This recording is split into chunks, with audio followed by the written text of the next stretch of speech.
निगरान हुकूमत की तवालत से तरक्याती मंसूबों को नुकसान हुआ।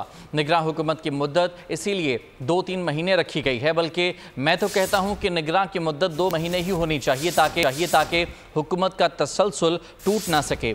वज़ीर आला सिंध मुराद अली शाह निगरान हुकूमत से शदीद नाराज़। पोस्ट बजट प्रेस कॉन्फ्रेंस में कहा कि निगरान दौरे हुकूमत में स्कीमें बंद करने से तरक्याती मंसूबे रुक गए, पुराने मंसूबों को अब मुकम्मल करेंगे। 3.5% की शरह नमू का हदफ मुश्किल नज़र आता है। बड़े मंसूबे के नाम पर छोटी रकम मुख्तस करके पॉइंट स्कोरिंग नहीं करेंगे।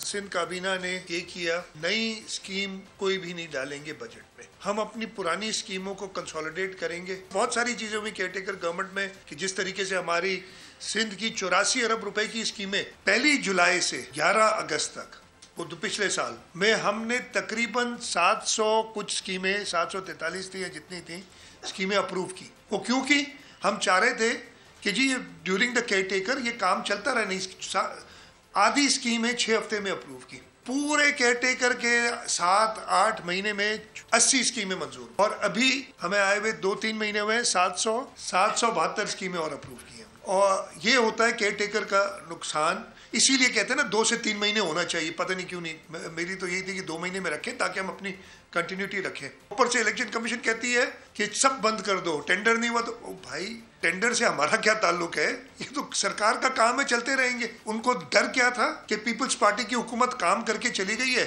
और ये काम कंटिन्यू हुआ तो वोट ले ली। वो वोट तो वैसे ही लोगों ने हमें दिए भाई। सब्सक्राइब करें और बेल दबाएं ताकि कोई खबर रह न जाए।